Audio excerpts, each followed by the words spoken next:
How can creators like us, who are new to building online businesses, who have high value skill sets, how do we scale our monthly recurring revenue, or MRR, to get us the freedom we desire?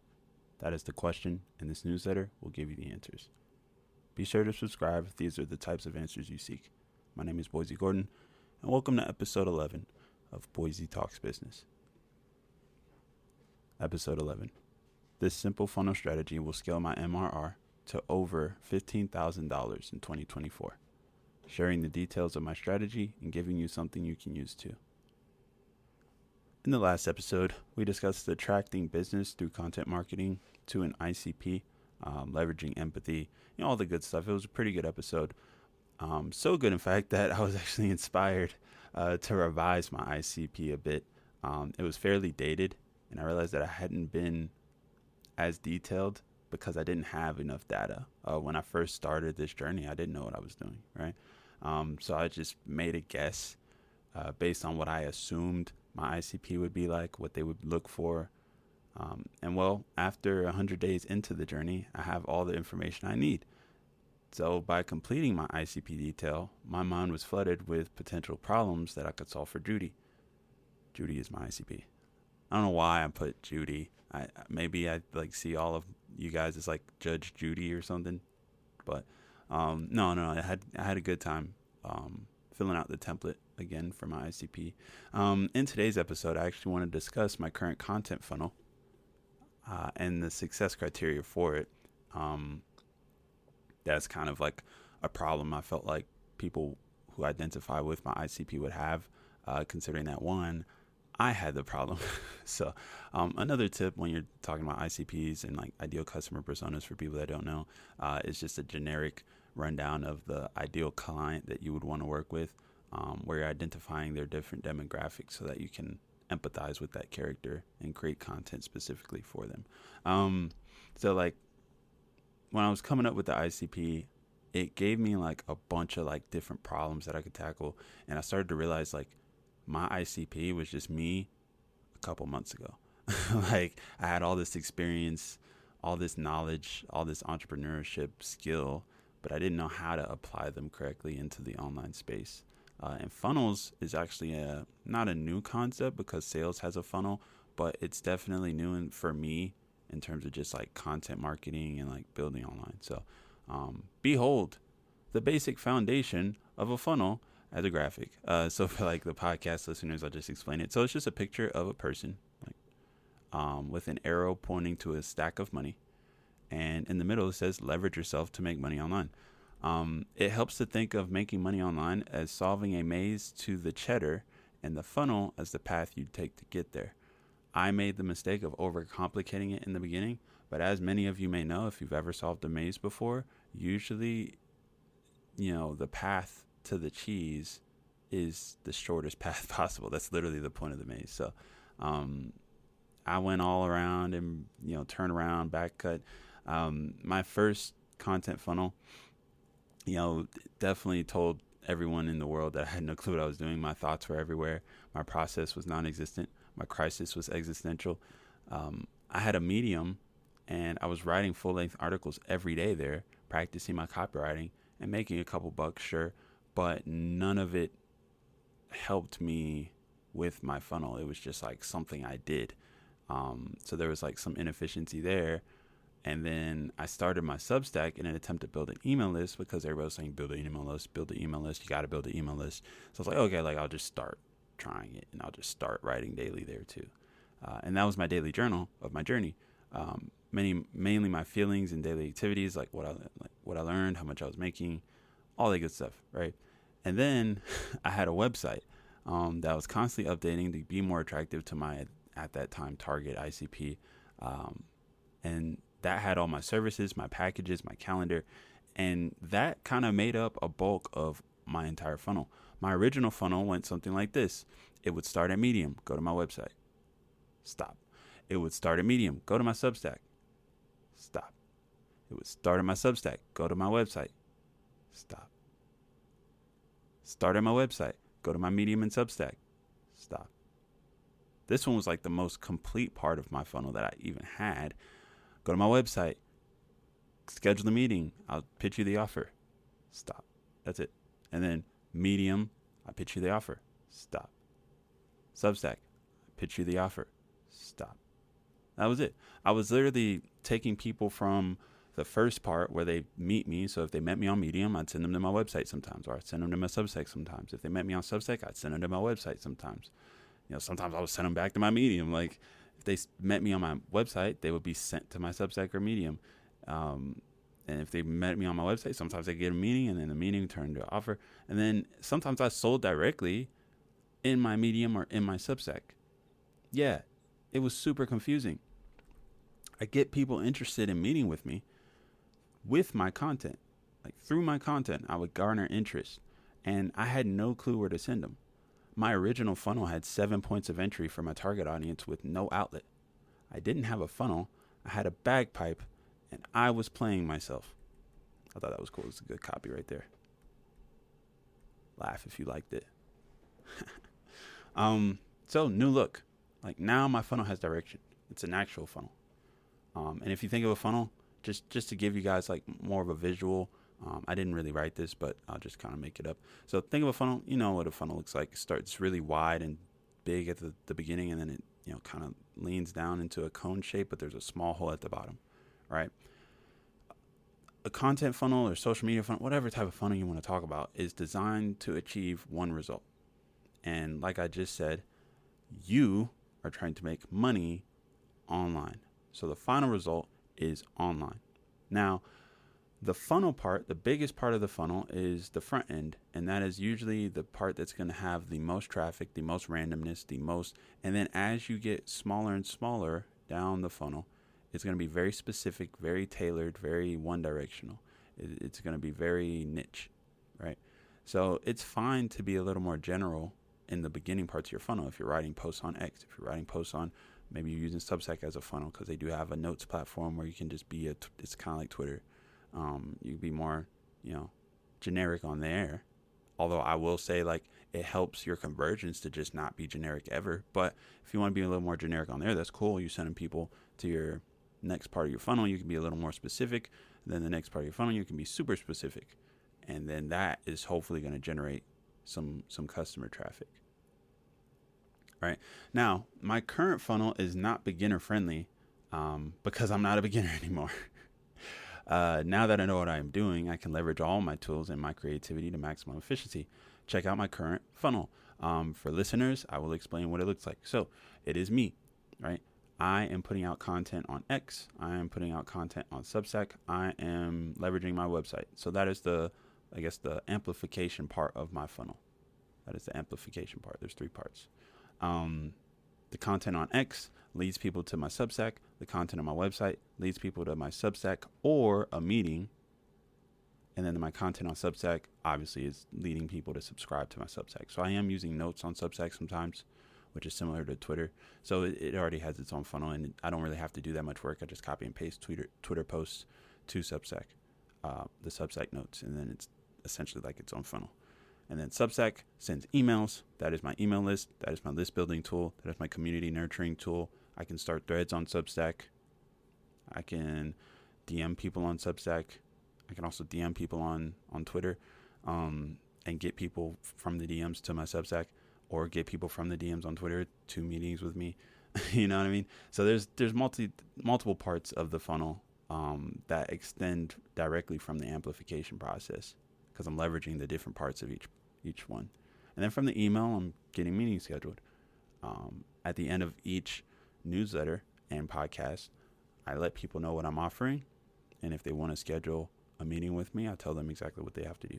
And then from the meetings, that is what's going to generate the cash. That's going to generate clients. If they're interested in the service or the offer, which 9 times out of 10, that's what most people want to know. What are you doing? How much does it cost? What am I getting? When can I expect ROI? Like all that stuff, that's answered in the meeting. Once those objections are handled, then it's just a matter of following up and getting the money and then delivering. And then there's another part to the funnel, but I just wanted to keep it simple for you guys. The simplified version of this funnel would be posts on X lead to Substack newsletter subscriptions, which lead to meetings, which leads to clients. And at each part of the funnel, the number gets less and less and less and less. When it comes to like X to Substack, I would want a 10%-ish conversion from my X following to Substack. So if I had 1,000 followers, I would want 100 subs on Substack. I'm probably going to end up with a higher conversion, not because I imported a list, but over the last week, I've gotten 20 newsletter subscriptions, and it just started. So that's going to be really good. I only have like 130 some followers on Substack, or on Twitter. So that's like, 30% conversion or something like that. And then from Substack, I would hope to have 5% or 10% of the Substack subscriptions turn into meetings monthly. And so like 118 subscribers now would have a goal of 20 meetings a month. And then I think the conversion for that is usually 5% is what, or it's probably more than that. 50% is usually. So it's I would probably hope for like 5% from Substack to meetings, and then 50% from meetings to customers. Right. That's just like an idea, but I don't want to confuse you guys. Like I said, just X to Substack, Substack to meetings, meetings to clients. As a beginner or someone who is stuck, you only need 3 pieces of your system to form a funnel. You only need 3. You need amplification to get your voice out there in front of as many people as possible, as fast as possible, with as little work as possible. That is the goal. Right? And then you need a community nurturing platform. So somewhere where you can build and store relationships. Usually people go with an email list, but I've seen people do like chats and stuff, and that works. And then 3, you need a client acquisition system where you turn the relationship that you've built and stored into paying clients.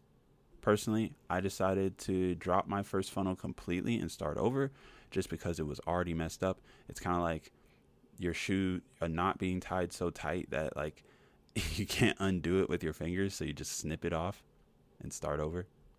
Same thing.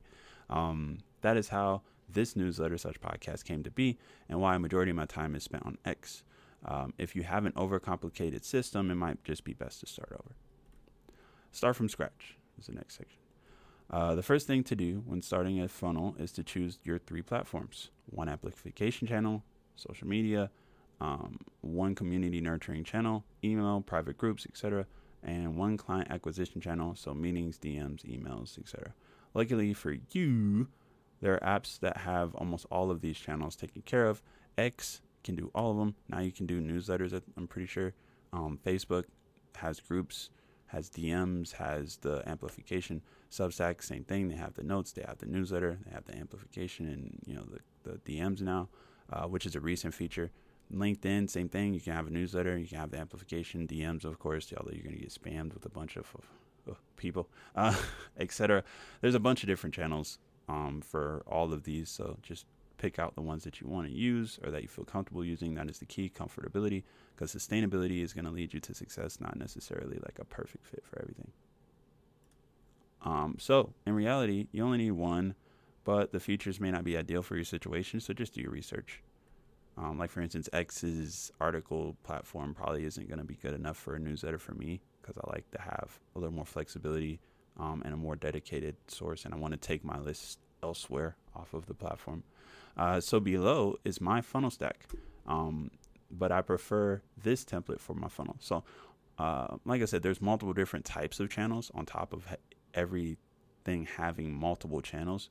Like I said, there's email and private groups for community nurturing. For client acquisition, you could do meetings or DMs or email or a combination of some of those.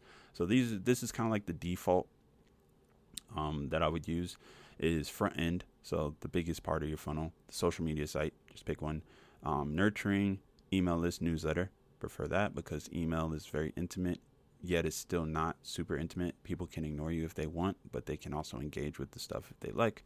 And then your closing stuff, or like client acquisition stuff, meetings and sales letters. That way you can schedule the meetings with your newsletter and then send sales letters if people prefer to just have a non-speaking form of communication. And this is pretty standard format as of now. In this day and age, you can get tons of support and advice from people who are already doing it. If you choose to go a different route, it's going to be a little bit harder to get the advice from someone because they're not going to be familiar with your process, unless they learn it. Right. So here's my stack. Once again, I removed Medium from my stack. It used to be on there, and I was going to try to do like kind of repurpose content. I might add it back in a little later once I'm more established with this funnel. But right now it's just Substack, X, my website, and calendar. That is it. It's not that easy. Even a simple 1-1-1 funnel needs monitoring. While monitoring the different parts will be easier, you still need to know what to look out for and to adjust your strategies properly. The most important part of your funnel is going to be the conversions. What are the numbers looking like to go from start to finish? At what point is there a drop off? The numbers will tell you what is working and what needs to change. Below, I did highlight some of the key conversions to my funnel using Figma to do it. But just to let the listeners know, I track 3 parts of this funnel. I actually track every part, but these are the 3 that I feel like would be like the most important, just to keep it simple. So my X to newsletter conversion, like I said, the percentage I would hope is like 10%. Right now it's at like 30. So maybe I want to keep that too. And then my open rates for my newsletters, it started out at 70, but that was when I had less than 100 people in here. Now it's down to like 50-ish. And I think the last couple newsletters are at 50 right now. So I think that's like a pretty decent rate, 50%. It's not a weekly newsletter. Weekly newsletters probably have a higher open rate because it's less points of contact. But they do, I don't really know the difference, to be honest. I've only done daily newsletters. Like my first newsletter was a daily one. And then my meetings booked from my newsletter. So how many meetings am I getting? Not per newsletter, but probably do like per week. And then divide that by total newsletters. And then by tracking these, I can adjust my content, my CTAs, my ICPs, whatever else I need to change to get a better number where I want the better number. It is critical that I continue working on my funnel so that there are no bottlenecks. Bottlenecks kill revenue and momentum. The key to scaling from 0 to 1 customers or 1 to 3 customers is momentum. And you can define your momentum or have a targeted momentum of taking only half the time to go from 1 to 3 as it took you to go from 0 to 1. So if it took you 2 months to go from 0 to 1, get to 1 to 3 in 1 month. And that is how you keep your momentum. And you want to adjust your systems to maintain that pace. As far as a funnel is concerned, its momentum is how you continue to attract business and revenue in your sleep. Right? So if your funnel is good and it's efficient, it doesn't have bottlenecks, you can keep your momentum going without any resistance. And the only thing that's going to stop your momentum is you. If there are bottlenecks, if there's problems, if there's conversion issues or whatever, your funnel will be the thing that stops your momentum. And you want to make sure that you are the one that's in control of it, every part of your business, or most parts. Be a control freak in the beginning. Yeah, so I hope you gained some value from this conversation. Thank you for reading. P.S. There was only 1 slot left this month and next for anyone looking to scale their online business. If you are interested in scaling your business with me, just send an email to hello@boisegordon.com and we'll hop on a free strategy call to see if we're a good fit for each other. Cool. Awesome. Well, thank you so much for tuning in and enjoy the rest of your day.